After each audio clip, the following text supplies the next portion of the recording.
C'est l'objectif quand même, tu vois. C'est l'objectif. Allez, let's go, let's go, let's go. Durant l'Antiquité, le Canaan, c'est-à-dire la future Palestine, est peuplée par une communauté appelée les Cananéens. Les Cananéens.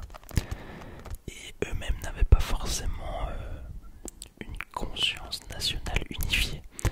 C'était plutôt un ensemble de cités-États qui partageaient la même langue, la même culture et la même religion.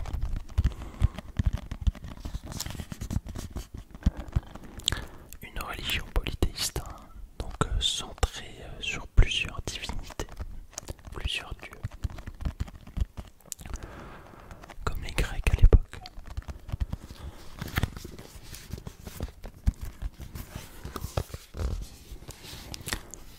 Vers 1200 avant Jésus-Christ, des groupes proto-israélites émergent et commencent à s'installer en Canaan à travers un processus complexe qui mêle migration, transformation sociale et influence culturelle locale.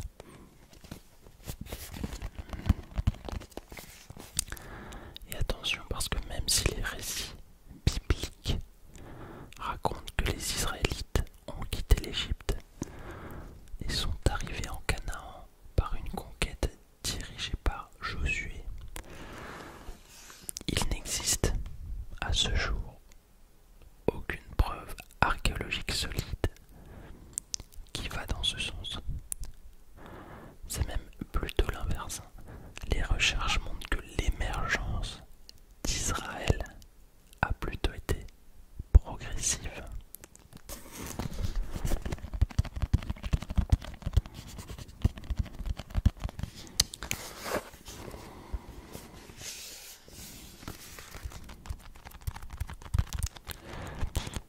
Vers 1050 avant notre ère,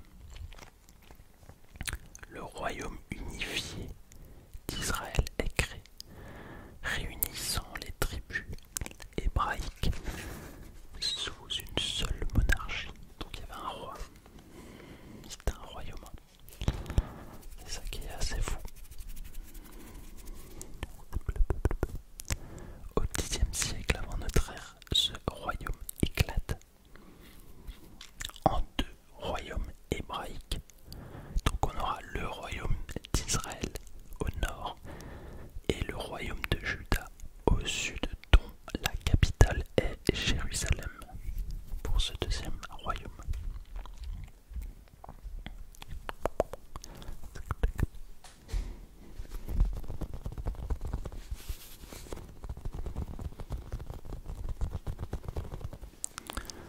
Plus d'un siècle après la disparition du royaume d'Israël, donc celui qui était au nord, vers moins 605. Donc vers moins 605, le royaume de Juda devient un état vassal de Babylone. Alors, Babylone est une ancienne civilisation et capitale d'un empire mésopotamien qui existait bien avant l'apparition de l'islam. Enfin bref, face au poids d'un tribut lourd que le roi hébraïque Sédécias doit payer à Babylone, il tente à plusieurs reprises de s'émanciper de sa domination. Mais ces événements provoquent la colère de Nabuchodonosor. Nabuchodonosor II, roi guerrier de l'Empire néo-babylonien. Ça fait un petit peu nom de dinosaure, mais non.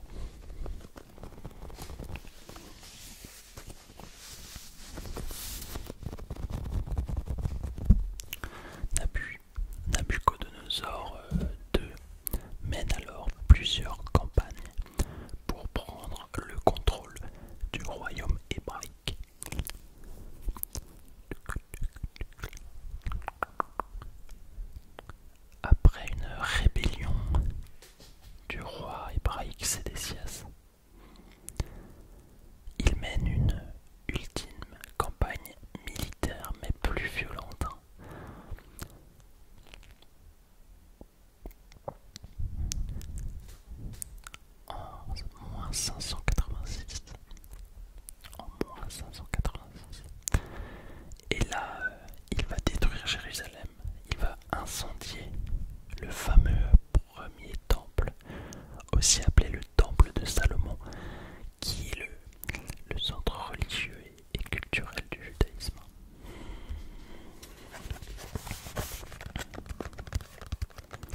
plusieurs siècles, la région passe sous contrôle de différentes entités politiques.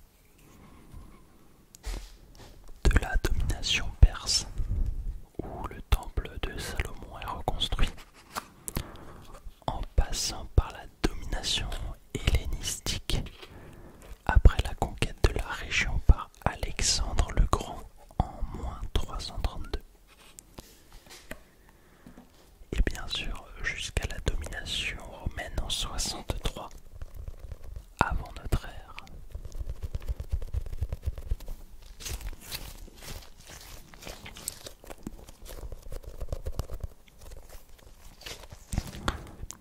Et pendant cette domination romaine, la population juive souffre de lourdes taxes,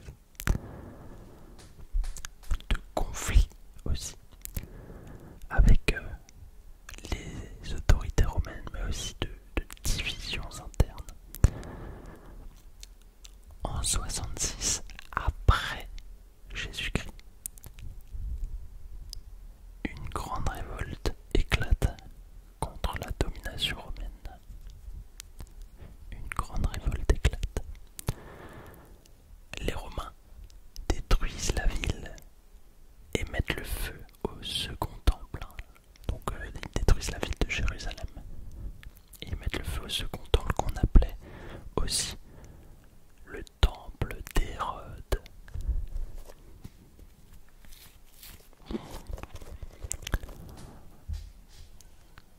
Je vais boire un petit peu. Et après la destruction de ce temple d'Hérode, la population juive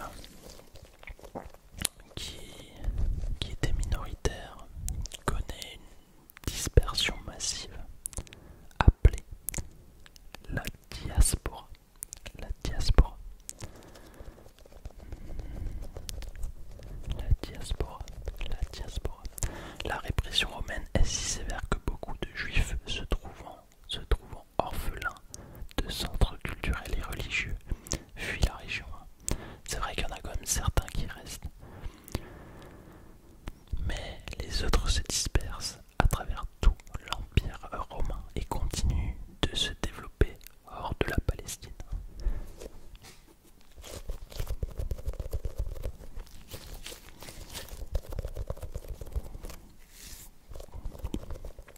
La Palestine a vraiment une histoire énorme.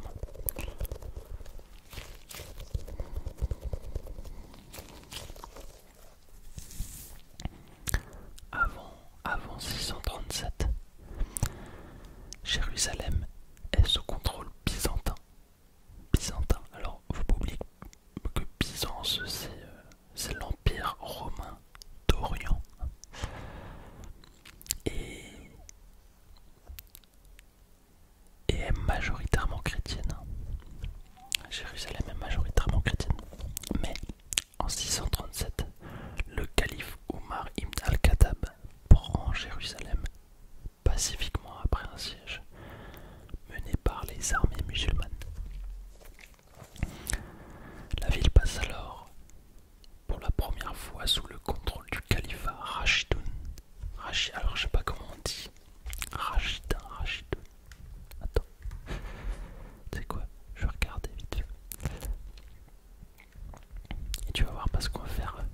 On va regarder combien de temps chaque communauté religieuse a dominé la Palestine.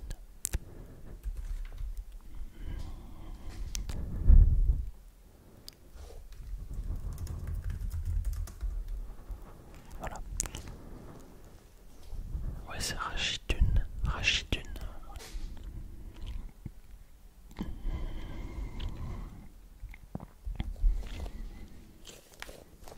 Voilà, la ville passe alors sous le contrôle du califat Rachidoun. Attention parce que le califat, c'est un territoire musulman. C'est pas un roi ou quoi, c'est un territoire. Donc c'est le premier grand état musulman après la mort du prophète Mahomet.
mesures sévères qui visent à la fois chrétiens et juifs afin de renforcer son autorité. Mais bon, ça reste ponctuel et ça dépend beaucoup du souverain en place. Il y a eu des souverains plus cléments, etc.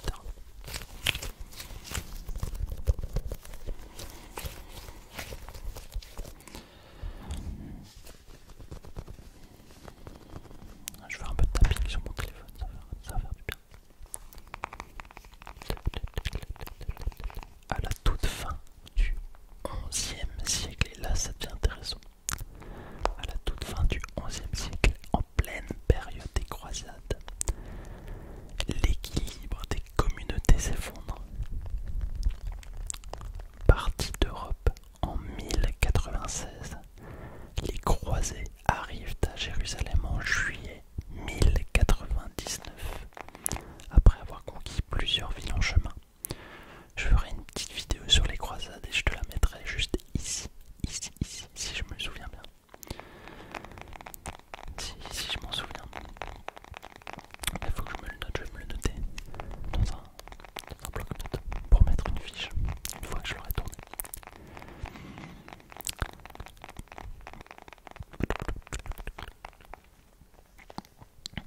Après un siège d'environ 5 semaines, les croisés prennent la ville et selon les chroniques, ils massacrent la quasi-totalité des habitants musulmans et juifs. Jérusalem devient alors la capitale du royaume latin. Du royaume latin de Jérusalem, exclusivement chrétien.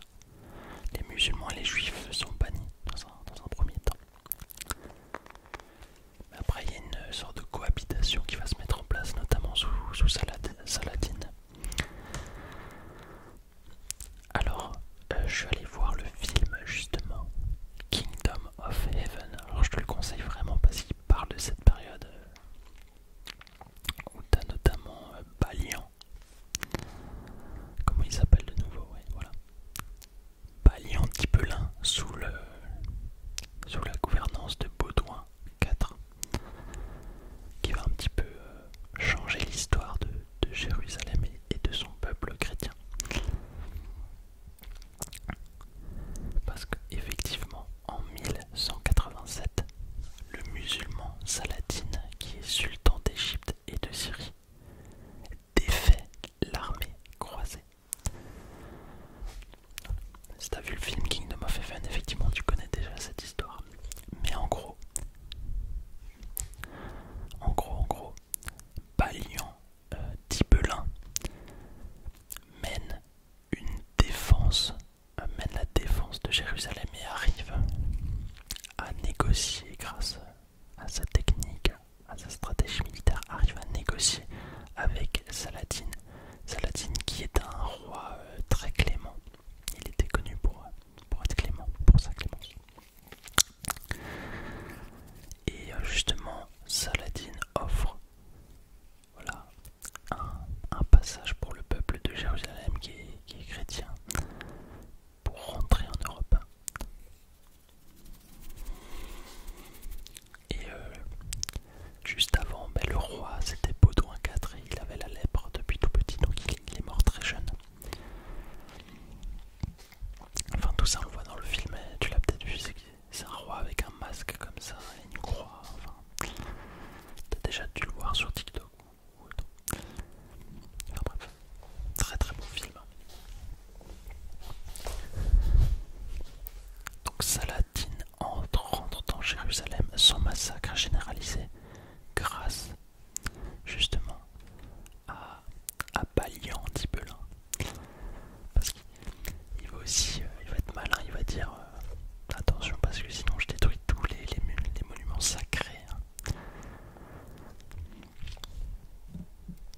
Voilà. Donc les chrétiens latins sont autorisés à quitter la ville, bon quand même contre une rançon. Les églises orthodoxes sont respectées et les juifs sont autorisés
aussi plutôt pacifiste.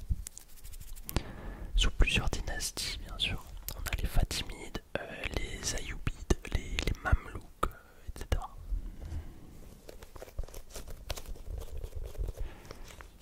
Alors Fatima c'est un prénom et Ayoub aussi c'est un prénom.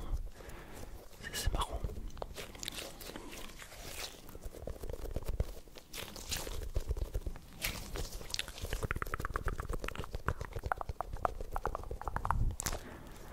En 1516, la Palestine est intégrée à l'Empire ottoman. Et pendant plus de 400 ans, les tensions entre juifs et musulmans sont quasi inexistantes, hein, donc jusqu'à la fin du 19e siècle. Donc pour résumer, la Palestine appartient d'abord aux Cananéens, bien sûr, mais ça on va pas en parler, on va le mettre de côté. Mais en gros, la Palestine était sous domination chrétienne pendant environ 324 ans. C'est quand même beaucoup. Elle a été sous domination juive pendant 500 ans. C'est aussi beaucoup. Et elle a été sous domination musulmane pendant approximativement 1250 ans. Alors ça c'est vraiment énorme. Donc plus de environ 2 fois et demi. 2,5 fois plus que la domination juive qui est quand même déjà de 500 ans. Ce qui est énorme. Donc moi ce que je te propose maintenant, c'est de passer aux questions. On passe aux questions dans l'ordre chronologique bien sûr. Et en inaudible. Pour voir si t'as bien retenu. Alors tu vois, je ne vais pas trop rentrer dans les détails parce que ça aurait été très long si je devais rentrer dans les détails de tout. Mais l'épisode des croisés, je l'ai bien aimé parce qu'il y a un film dessus, mais il faut que je regarde s'il n'y a pas d'autres films sur le reste, sur la domination juive à l'époque ou musulmane. Tu vois. Je vais regarder.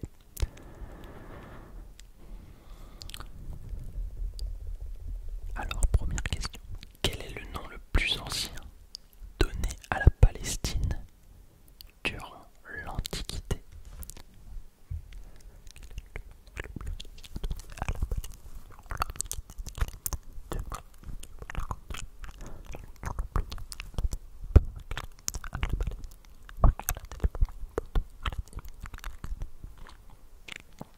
Ouais, c'est ça, c'est le Canaan. Le Canaan. Vers quelle année les premiers groupes proto-israélites émergent et commencent à s'installer en Canaan?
Jérusalem est sous contrôle de quel empire?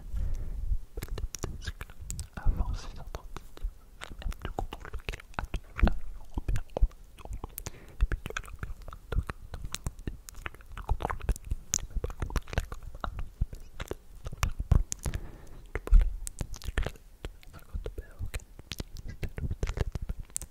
Jérusalem est sous contrôle byzantin, c'est-à-dire l'Empire romain d'Occident. Très bien.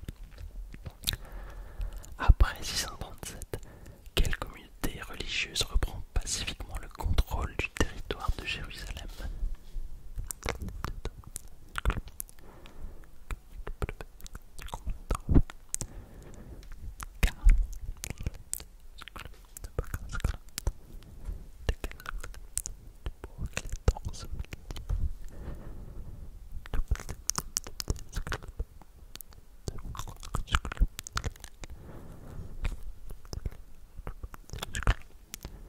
C'est les musulmans qui reprennent Jérusalem pacifiquement. La ville passe alors sous le contrôle du califat Rachidun.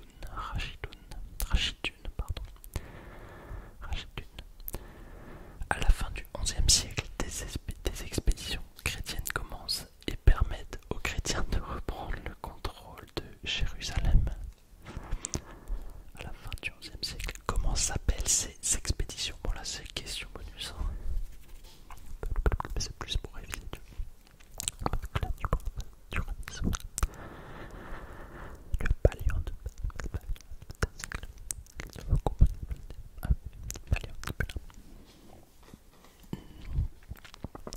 le roi lébreux qui s'appelle Bodo IV, qui est donc roi de Jérusalem, puis de Saladin, ou plutôt Saladin, qui reprend Jérusalem. On appelle ça les croisades. Les croisades. Quelle domination religieuse a été la plus longue? Et donne-moi à peu près sa longueur en années. Quelle domination